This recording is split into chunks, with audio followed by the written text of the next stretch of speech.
Parece só mais um feriado no meio da semana, né? Uma quarta-feira que quebra a rotina, dá um respiro no trampo, um tempinho a mais para dormir ou maratonar a série. Mas e se eu te dissesse que esse feriado paulista foi, na real, o funeral silencioso de uma revolução que o Brasil fez questão de esquecer?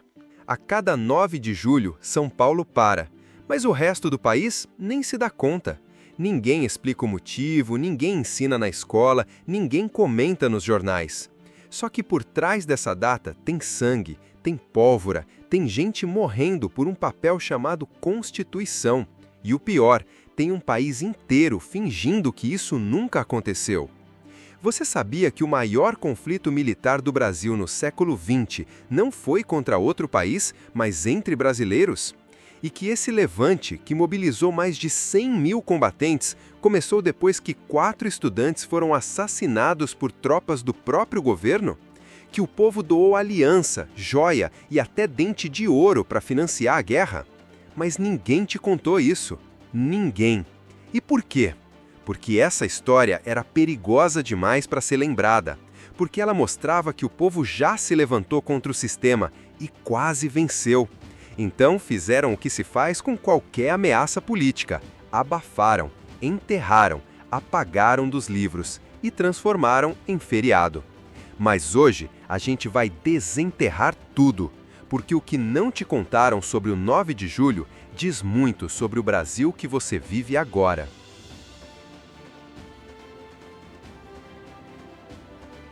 O que acontece quando um povo se levanta por democracia e é silenciado como traidor? Em 1932, São Paulo não pediu bênção, pegou em armas. Não foi por território, nem por dinheiro, foi por algo bem mais perigoso, o direito de escrever sua própria Constituição. E o que o Brasil fez? Carimbou esse levante como rebelião separatista, como se lutar por direitos fosse um crime. A escola não te ensinou isso, não é por acaso, foi escolha. Durante 13 anos, Vargas reescreveu a narrativa oficial, apagando cada linha que mostrava São Paulo como protagonista da democracia. Transformou combatentes em vilões. Reescreveu a história com tinta de censura. O nome Revolução Constitucionalista virou sinônimo de desobediência, e o preço foi o esquecimento. Mas não pense que a resistência foi anônima. Martins, Miragaia, Drauzio e Camargo morreram numa manifestação pacífica, assassinados por tropas do governo. Eles viraram símbolo, o tal MMDC, que hoje dá nome a uma rua qualquer, mas que deveria estar nos livros como exemplo de coragem civil. Só que não está, nunca esteve. E o mais doentio, o apagamento foi arquitetado, deliberado. Os livros didáticos foram expurgados, as aulas evitavam o assunto, os professores silenciados. Era como se tocar nesse tema fosse traição à pátria. E o silêncio foi passando de geração em geração, como herança maldita. Agora, me diz, se a história fosse o contrário, se Vargas tivesse perdido, você acha que hoje esse feriado seria nacional? Ou você acha que ainda chamariam São Paulo de egoísta?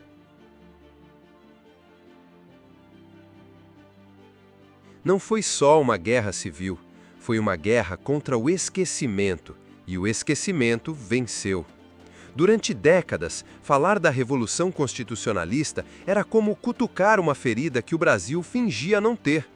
A censura não ficou apenas nos jornais ou nas rádios, ela se enraizou na cultura, no ensino, na memória coletiva. Até os anos 1980, mencionar 1932 em público era visto como ato de deslealdade, não ao governo, ao próprio país. O mais perverso foi como Vargas virou o jogo.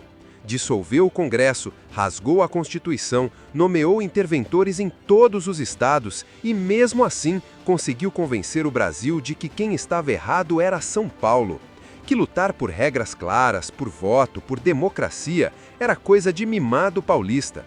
Só que a revolta não foi só paulista. Parte do Sul, Mato Grosso, Bahia, Amazonas e até áreas de Minas deram apoio. Mas isso foi apagado do enredo oficial. Afinal, admitir que o país inteiro queria mudança seria admitir que o governo era o problema. Mais fácil colar o rótulo de egoísta separatista. Mais fácil manipular o povo com medo. E funcionou. A elite que exigia a democracia foi retratada como inimiga da nação. O discurso era claro. Eles não querem liberdade, querem os privilégios de volta. Só que enquanto esse veneno era derramado nos rádios e panfletos, milhares de jovens comuns morriam nas trincheiras por um Brasil mais justo. Essa inversão de valores moldou não só a memória da Revolução, mas a nossa forma de lidar com protestos até hoje. Toda vez que alguém se levanta contra o sistema, a primeira acusação é sempre a mesma: deslealdade. Mas se você acha que já viu o pior, espera até saber o que fizeram com o próprio ouro da população.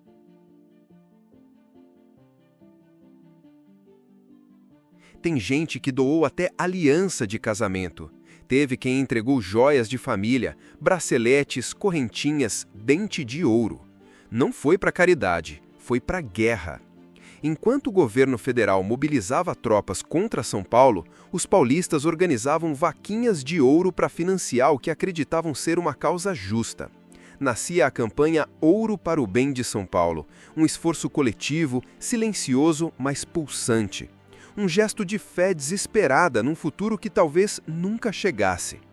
Esse ouro virou prédios, literalmente. O edifício na rua Álvares Penteado, no centro da capital, é um deles. Tem 13 andares, um para cada listra da bandeira paulista. Um monumento escondido a céu aberto. Passa por ele todo dia quem trabalha na região, mas poucos sabem que aquele concreto nasceu de doações feitas com medo nos olhos e coragem no peito. Mas quando ficou claro que a derrota era inevitável, o medo virou pânico. A associação comercial correu para esconder o ouro. Transferiu tudo para a Santa Casa de Misericórdia, tentando evitar que o governo confiscasse os valores. Foi o último gesto de quem não podia mais lutar com armas, só com memória. O obelisco no Ibirapuera também carrega esse silêncio. É o maior monumento de guerra do Brasil, mas ficou 12 anos fechado. Do lado de fora ninguém lembrava o porquê. Do lado de dentro, jaziam combatentes esquecidos, incluindo os 4 jovens do MMDC e o poeta Guilherme de Almeida. Como se o país tivesse vergonha deles. Como se o Brasil preferisse calar do que encarar sua própria história. E o mais simbólico, tudo isso está debaixo dos nossos pés. Nas ruas que você anda, nas avenidas que você cruza, nos nomes que você vê nas placas, MMDC, 23 de Maio, Pedro de Toledo. Mas ninguém te conta, ninguém explica. Só que a parte mais insana vem agora. Porque mesmo tendo perdido no campo de batalha, essa revolução venceu no papel. E mesmo assim, perdeu na memória. Derrotada nas trincheiras, vitoriosa nas ideias, esquecida nos livros. A Revolução de 1932 parece ter vivido 3 vidas. Na primeira, foi esmagada com tanques, censura e propaganda. Na segunda, triunfou silenciosamente. O Congresso reabriu, uma nova Constituição foi convocada e o voto voltou a existir. Mas na terceira, virou sombra. Um eco quase inaudível de um grito que o país se esforça para não ouvir. São Paulo não só exigiu uma nova Carta Magna, forçou a existência dela. E o mais doído é que ninguém reconheceu isso oficialmente. A Constituição de 1934 nasceu como resposta direta ao levante, mas os créditos foram para o governo, que tentou silenciar o movimento. É como se alguém te agredisse, roubasse sua ideia e ainda recebesse o prêmio por ela. Guilherme de Almeida, o poeta, não ficou só nas palavras. Ele pegou em armas, lutou, foi preso, mas continua esquecido. O mesmo aconteceu com Pedro de Toledo, interventor nomeado por Vargas que virou governador aclamado pela população paulista e depois apagado da memória nacional. 2 nomes que deveriam estar em todos os museus, mas mal sobrevivem em placas de rua. Enquanto isso, o Brasil celebrava, no silêncio, sem festa, sem luto, sem verdade. Os direitos que nasceram daquela revolta foram sendo entregues aos poucos, como se fossem concessões de cima para baixo. Mas não foram. Foram conquistas arrancadas à força, com sangue e barro. E talvez o mais cruel seja isso: vencer no papel e perder na lembrança. Porque quando um povo esquece que já foi corajoso, ele perde a coragem. E é aí que entra o medo que ainda paira sobre o 9 de julho e que explica por que esse feriado incomoda tanto o poder até hoje. Não é só uma data no calendário, é uma cicatriz aberta que os donos do poder preferem cobrir com confete e silêncio. O 9 de julho carrega um lembrete incômodo. O povo já se levantou, já enfrentou o Estado, já disse não para um governo autoritário e pagou com a própria vida. Não tem nada mais perigoso para quem manda do que uma memória assim, porque ela inspira, porque ela desperta, porque ela incomoda. E é por isso que o feriado virou local, uma rebelião enterrada sob a desculpa de ser coisa de paulista.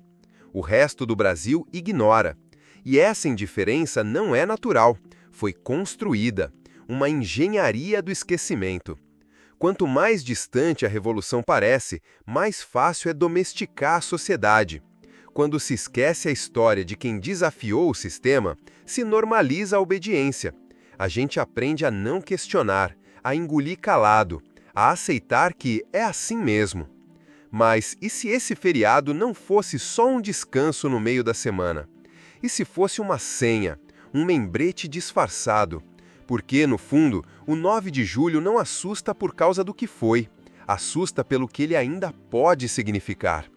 E se, um dia, o Brasil inteiro resolvesse cobrar sua Constituição de novo, quem teria mais a perder?